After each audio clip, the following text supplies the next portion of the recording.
ശ്രീകുമാർ, ഇവിടെ നമ്മൾ ഇന്ന് പ്രധാനമായും ചർച്ചയ്ക്ക് എടുത്തത് ബിനോയ് വിശ്വത്തിന്റെ, ഇന്ന് നമുക്ക് എം ഹസൻ ഇദ്ദേഹം വാർത്താ സമ്മേളനത്തിന്റെ പ്രസ്താവന ഇറങ്ങി കുറച്ചു കഴിഞ്ഞപ്പോൾ എം ഹസൻ ഒരു പ്രസ് റിലീസ് ഇറക്കി.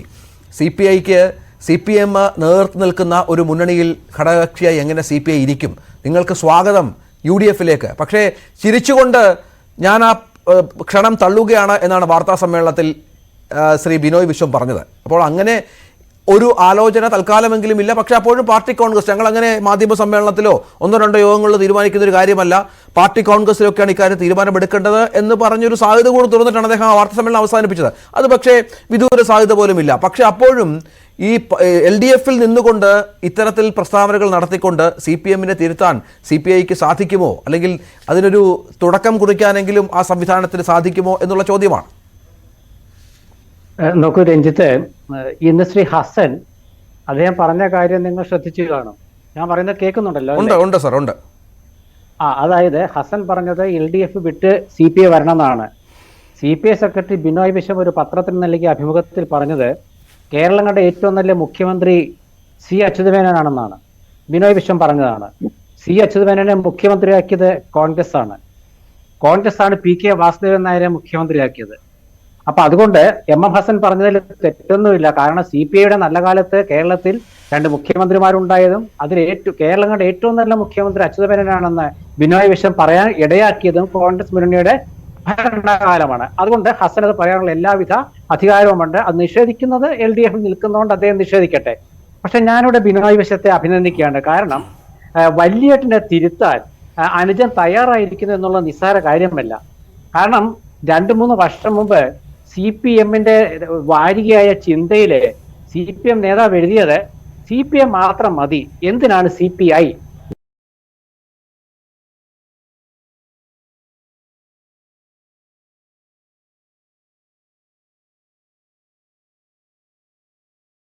അതൊക്കെ വേറെ വിഷയം. രൂക്ഷമായ ഭാഷ എന്ന് വെച്ചാൽ കാലത്തിൻ്റെതായ ഭാഷയിൽ. അപ്പൊ അങ്ങനെയുള്ള ഒരു സന്ദർഭത്തില് സ്വർണം പൊട്ടിക്കൽ എന്നൊരു പദപ്രയോഗം കമ്മ്യൂണിസ്റ്റ് പാർട്ടിയുമായി ബന്ധപ്പെട്ട് എങ്ങനെ വന്നു എന്നാണ് ബിനോയ് വിശ്വം ചോദിച്ചത്. അത് ചെങ്കൊടിക്ക് ചേർന്നതല്ലെന്ന് അദ്ദേഹം പറയുമ്പോൾ അതിന്റെ അർത്ഥം എന്താണ്? നിങ്ങൾ തിരുത്തു, നിങ്ങൾ ചെങ്കൊടി പിടിക്കാൻ അർഹരല്ല, ഞങ്ങളാണ് ചെങ്കൊടി പിടിക്കാൻ അർഹർ എന്നാണ് ബിനോയ് വിശ്വം ഭംഗ്യന്ത്രേണ പറഞ്ഞു വെക്കുന്നത്. അത് മനസ്സിലായില്ലേ രഞ്ജിത്തിന്? അവിടെയാണ് അതിന്റെ ഒരു എന്താണ് ഭംഗിവാക്ക് കിടക്കുന്ന അവിടെയാണ്. പിന്നെ ഇന്ന് CPM-ന്റെ ഇതുകൊണ്ട് എന്താ ഗുണം എന്നൊക്കെ ചോദിച്ചാല് തൽക്കാലം ഒന്നും സംഭവിക്കില്ല. കാരണം CPI എന്ത് പറഞ്ഞാലും CPM അത് ഉൾക്കൊള്ളില്ല. പക്ഷേ വിമർശിക്കാൻ CPI വന്നു എന്നുള്ളത് നിസ്സാര കാര്യമല്ല.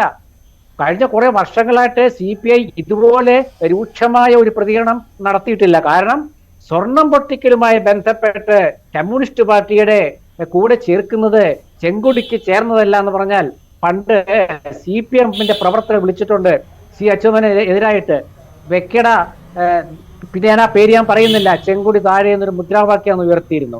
അപ്പൊ അതിന് നല്ലൊരു പ്രതികരണമാണ് ഇന്ന് ബിനോയ് വിശ്വം കൊടുത്തത്. പിന്നെ ഇന്ന് CPM-ന്റെ കേന്ദ്ര കമ്മിറ്റി ഒരു തീരുമാനം എടുത്തായിട്ട് വാർത്തകളിൽ ഞാൻ കണ്ടു. ശരിയാണോ എന്ന് എനിക്കറിയാൻ വയ്യ.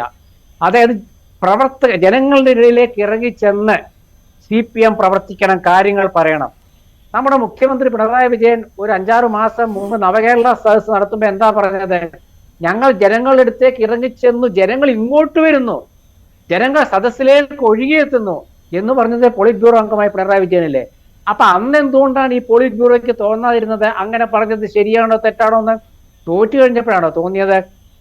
അപ്പോൾ പിണറായി വിജയൻ അന്ന് ജനങ്ങൾ ഞങ്ങൾക്കൊപ്പമാണ്, ജനങ്ങളെ ഞങ്ങൾ ചേർത്ത് പിടിച്ചു, ഈ നാട് ഞങ്ങൾക്കൊപ്പമാണ്, ഈ ജനങ്ങൾക്കെതിരാണ് UDF എന്നൊക്കെ പറഞ്ഞത് ഞങ്ങൾ വിശ്വസിക്കുന്നില്ല എന്ന് CPM-ന്റെ പോളിറ്റ് ബ്യൂറോയും പറഞ്ഞിരിക്കുന്നു. അപ്പൊ സംഭവിക്കുന്ന എന്താണ്? ബിനോയ് വിശ്വം പറഞ്ഞത്തേക്ക് കാര്യങ്ങൾ എത്തുന്നു. എന്താ ബിനോയ് വിശ്വം പറഞ്ഞ? എന്താ തിരുത്തണം എന്നാ പറഞ്ഞത്. ആര് തിരുത്തണം? വല്യേട്ടൻ മനോഭാവമാണ്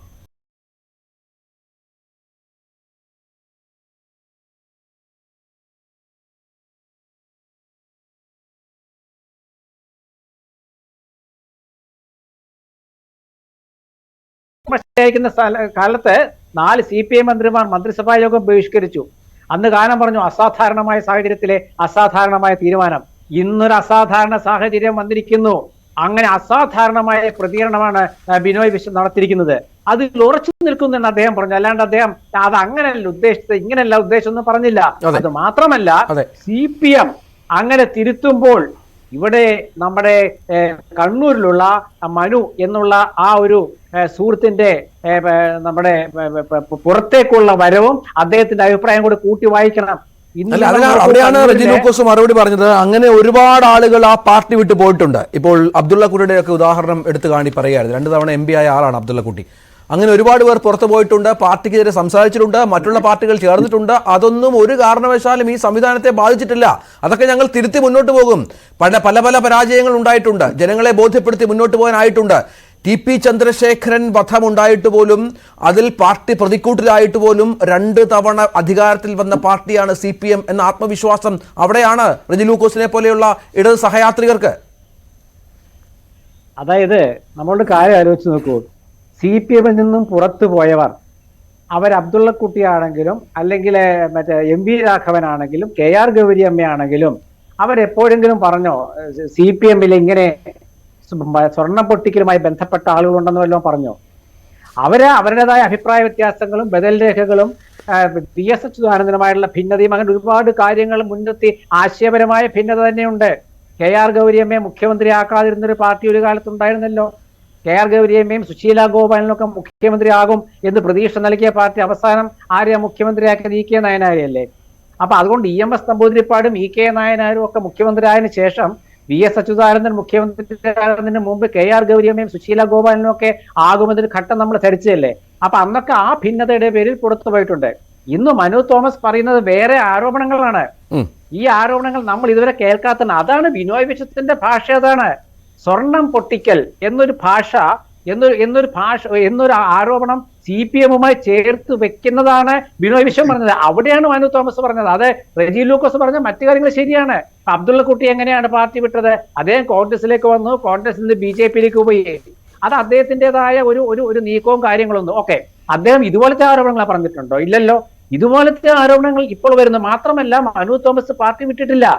മനു തോമസ് ഇപ്പോഴും പറയുന്നത് ഞാനൊരു ഇടതുപക്ഷ ചിന്തകനാണ്, ഞാൻ പാർട്ടി വിടുന്നതിനെ കുറിച്ച് ചിന്തിച്ചിട്ടില്ല, ഞാൻ 1 വർഷം മുമ്പ് കൊടുത്ത പരാതി 1 വർഷമായിട്ട് തീരുമാനമാകാതിരുന്നപ്പോൾ ഞാൻ എന്റെ അംഗത്വം പുതുക്കിയില്ല, ഞാൻ കമ്മ്യൂണിസ്റ്റുകാരനാണ്. അപ്പോൾ ഇദ്ദേഹത്തെ അവർ പുറത്താക്കിയപ്പോൾ അദ്ദേഹം പറയും ഞാൻ അന്ന് പറഞ്ഞ പരാതിയെ കുറിച്ച് അദ്ദേഹം പറയുന്നുള്ളൂ, അല്ലാണ്ട് അദ്ദേഹം ഏതെങ്കിലും നേതാവിനെ കുറിച്ചൊന്നും പേരെടുത്ത് അദ്ദേഹം പറഞ്ഞിട്ടില്ല.